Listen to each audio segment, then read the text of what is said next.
Hi everyone, welcome to எளிதில் ஹிந்தி. என் பேர் உமா.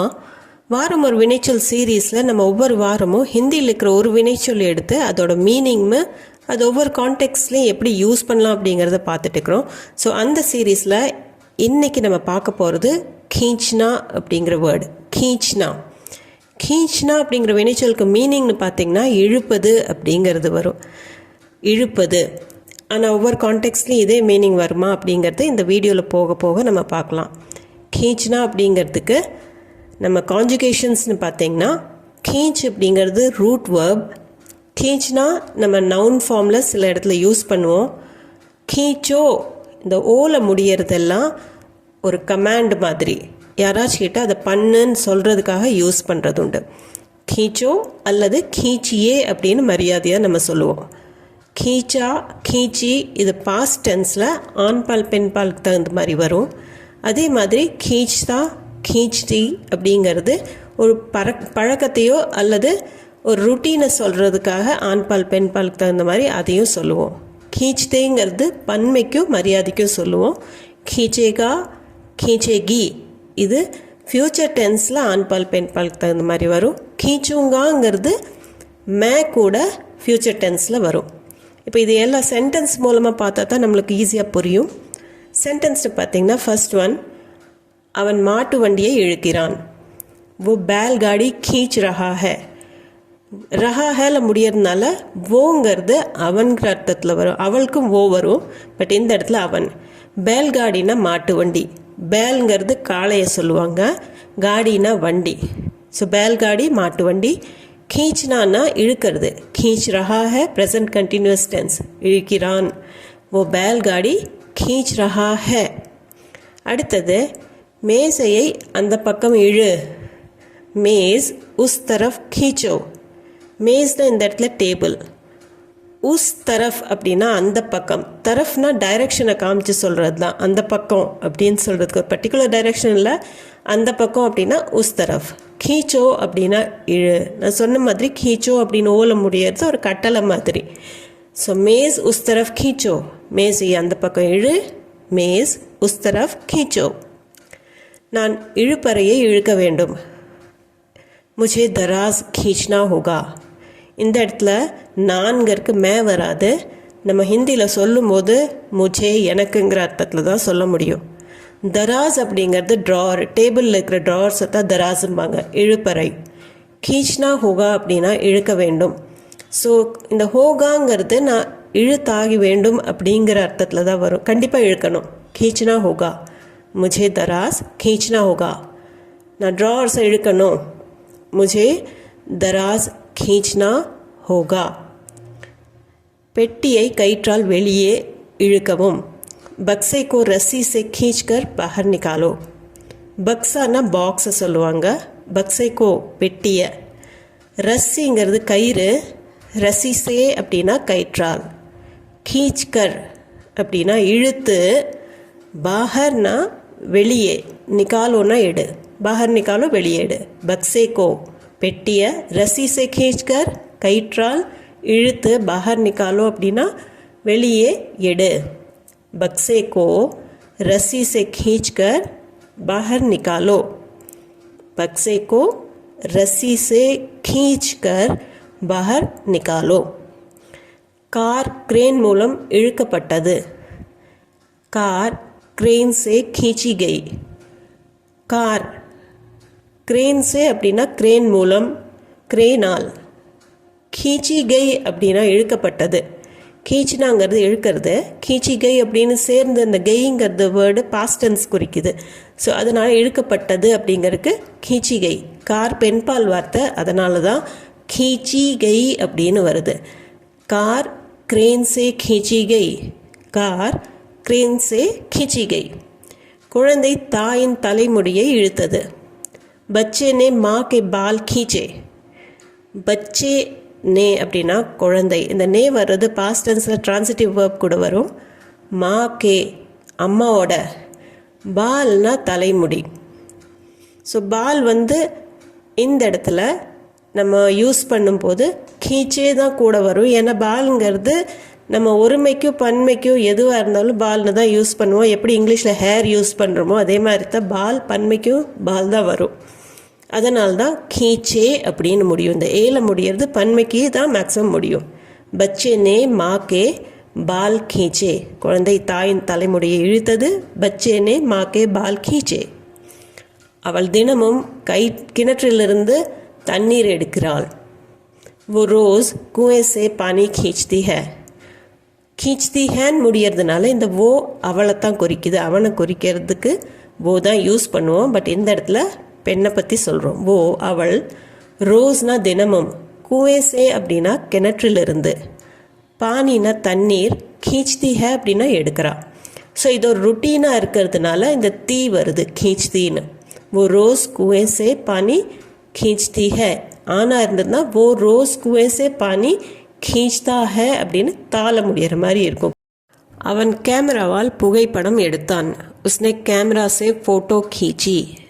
உஸ்னே அப்படின்னா அவன், இந்த நே வர்றது பாஸ்ட் டென்ஸில் தான் வரும், ட்ரான்சிட்டிவ் வேர்ப் கூட.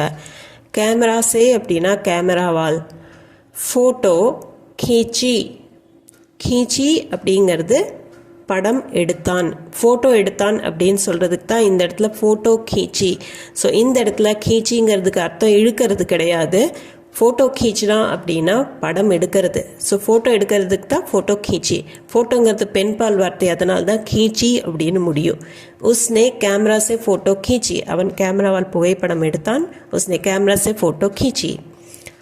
அவனுடைய படம் நன்றாக எடுக்கப்பட்டுள்ளது.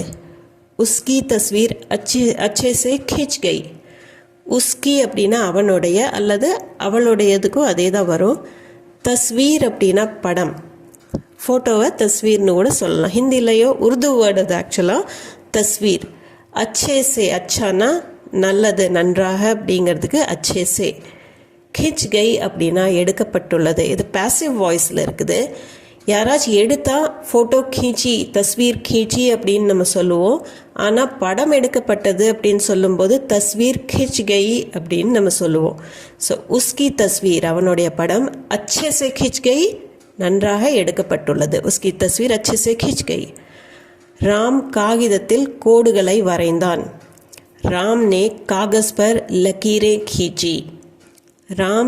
ராம் காகஸ் பர் அப்படின்னா காகிதத்தில், லக்கீருங்கிறது கோடு. நம்ம லக்கீர் அப்படிங்கிற வேர்டை நீங்கள் நோட் பண்ணி வச்சுக்கோங்க. புதுசாக இருந்ததுன்னா லக்கீர்னா லைனை சொல்லுவாங்க, கோடு.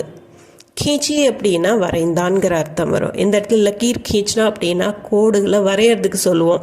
खींचनाங்கிறது இழுக்கிறதுக்கு இந்த இடத்துல மீனிங் வராது. ஸோ லக்கீரை खींची அப்படின்னா கோடுகளை வரைந்தான்.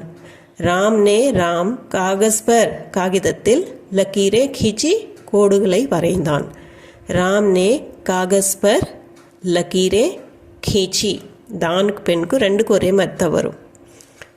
ஆசிரியர் ஒரு நேர்கோடு வரைய சொன்னார். அத்தியாபக் நே ஏக் சீதி ரேகா खींचने को कहा.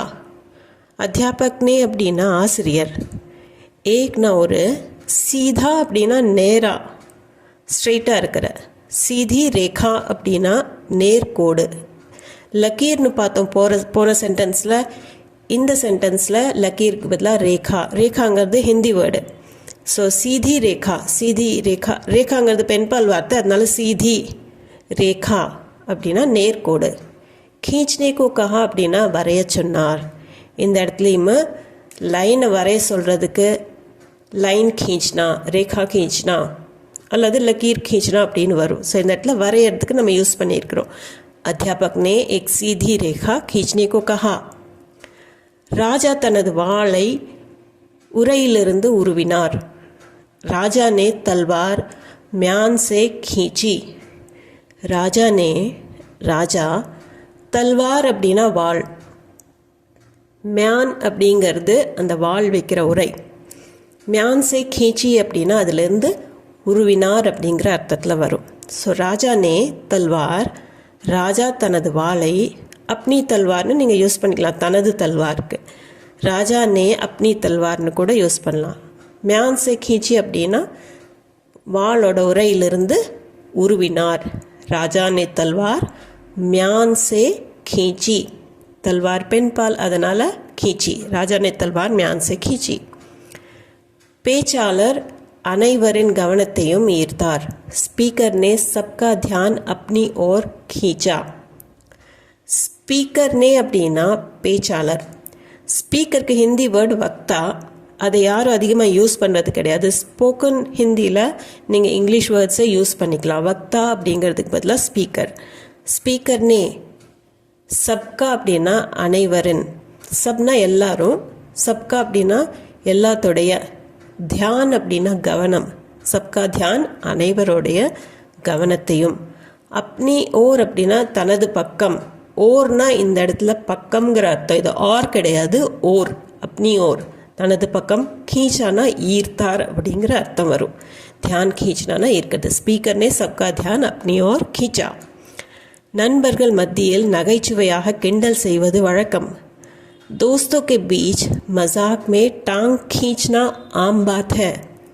दोस्तனா நண்பன், दोस्तों के बीच அப்படின்னா நண்பர்களின் மத்தியில், மசாக் அப்படிங்கிறது நகைச்சுவை, மசாக் மே நகைச்சுவையாக, டாங் கீஞ்ச்னா அப்படின்னா லெக் புல்லிங். ஸோ தமிழில் அந்த வார்த்தை இல்லை, கால் இழுக்கிறது அப்படிங்க. டாங்னா கால், கீச்சானா இழுக்கிறது. ஆனால் டாங் கீச்சா அப்படின்னு கால் இழுப்பது அப்படின்னு நம்ம சொல்கிறது கிடையாது. கிண்டல் செய்வது அப்படிங்கிற அர்த்தம் வரும் இந்த இடத்துல. டாங் கீச்னா அப்படின்னா லெக் புல்லிங், இங்கிலீஷில் இருக்குது லெக் புல்லிங்னு. ஸோ டாங் கீச்னா ஆம் பாத்தேன்னா ரொம்ப சாதாரணமான விஷயம், அது ஒரு பழக்கம், அது ஒரு வழக்கம்தான். ஸோ தோஸ்தோ கே பீச் நண்பர்கள் மத்தியில், மசாக் மே நகைச்சுவையாக, டாங் கீச்னா கிண்டல் செய்வது, ஆம் பாத்தேன்னா அது ஒரு வழக்கம், ரொம்ப சாதாரணமான விஷயம். दोस्तों के बीच मजाक में टांग खींचना आम बात है. ஸோ இந்த டாங் खींचना ஃப்ரேஸ் வந்து நீங்கள் ஞாபகப்படுத்தி வச்சுக்கோங்க. दोस्तों के बीच मजाक में टांग खींचना आम बात है. காரணமின்றி எந்த ஒரு விஷயத்தையும் இழுத்தடிப்பது தவறு. किसी बात को बिना वजह खींचना गलत है. கிசி பாத்கோ அப்படின்னா எந்த ஒரு விஷயத்தையும், கிசி பி பாத்கோ அப்படின்னு கூட சொல்லலாம். பி சேர்த்திட்டா எந்த விஷயத்தையும், கிசி பாத்கோ அல்லது கிசி பி பாத்கோ. வஜ அப்படின்னா காரணம், பினா வஜ அப்படின்னா காரணமே இல்லாமல், காரணமின்றி அப்படிங்கிறதுக்கு பினா வஜ. கீச்னா அப்படின்னா இழுத்தடிக்கிறது. எந்த விஷயமா இருந்தாலும் அதை காரணம் இல்லாமல் இழுத்தடிக்கிறது தவறு அப்படிங்கிறதுக்கு கலத் ஹே. கிசி பாத் கோ எந்த ஒரு விஷயத்தையும், பினா வஜ காரணமே இல்லாமல், கீச்னா இழுத்தடிப்பது, கலத் ஹே தவறு. கிசி பாத் கோ பினா வஜ கீச்னா கலத் ஹே, காரணமின்றி எந்த ஒரு விஷயத்தையும் இழுத்தடிப்பது தவறு. கிசி பாத் கோ பினா வஜ கீச்னா கலத் ஹே. ஸோ இப்போ நம்ம ஒரு குயிக்காக ஒரு ரீகேப் பார்த்துடலாம். खींचना அப்படிங்கிறது நம்ம ஃபர்ஸ்ட் பார்த்தது இழுப்பது அப்படிங்கிற மீனிங். தஸ்வீர் खींचना படம் எடுக்கிறதுக்கு, ஃபோட்டோ எடுக்கிறதுக்கு நம்ம தஸ்வீர் खींचना அப்படின்னு நம்ம பார்த்தோம். தஸ்வீர் खींचना ஃபோட்டோ எடுப்பது. தியான் खींचना அப்படிங்கிறது கவனத்தை ஈர்ப்பது அப்படிங்கிறதுக்காக அந்த மீனிங்லேயும் நம்ம பார்த்தோம். ரேகா खींचना அதாவது ரேகானா கோடு அல்லது லக்கீர் खींचना ரெண்டு வேர்டும் பார்த்தோம். ரேகா खींचना லக்கீர் खींचना அதுக்கு வரையறதுக்கு சொல்கிறது. ஸோ கோடு வரையறதுக்கு ரேகா खींचना. பாத் खींचना அப்படிங்கிறது ஒரு விஷயத்தை நீடிக்கிறது. ஸோ பாத் खींचना அப்படிங்கிறது இழுக்கிறது கிடையாது, இழுத்தடிக்கிறது, நீடிப்பது. டாங் खींचना அப்படிங்கிறது கிண்டல் செய்வதுக்கு நம்ம யூஸ் பண்ணி பார்த்தோம். ஸோ இந்த வீடியோவில் அவ்வளோதாங்க. இந்த வீடியோ சம்மந்தமாக ஏதாவது டவுட்ஸ், கொஷின்ஸ், உங்கள் ஃபீட்பேக் எதுவாக இருந்தாலும் கமெண்ட் செக்ஷனில் கண்டிப்பாக கமெண்ட் பண்ணி சொல்லுங்கள். அது போக நம்ம சேனலுக்கு நீங்கள் புதுசாக இருந்தீங்கன்னா சேனலை மறக்காமல் சப்ஸ்கிரைப் பட்டன் அமுத்தி சப்ஸ்கிரைப் பண்ணிக்கோங்க. இந்த வீடியோ பிடிச்சிருந்தா லைக் பண்ணிவிட்டு ஹை பாயிண்ட்ஸும் கொடுத்துட்டு உங்கள் ஃபேமிலி அண்ட் ஃப்ரெண்ட்ஸ் சர்க்கிளில் யாராச்சும் ஹிந்தி தேவைப்பட்டதுன்னா கண்டிப்பாக அவங்களுக்கு ஷேர் பண்ணுங்கள். நான் மீண்டும் ஒரு வீடியோவில் உங்களை சந்திக்கிறேன். தேங்க்யூ ஃபார் வாட்சிங்.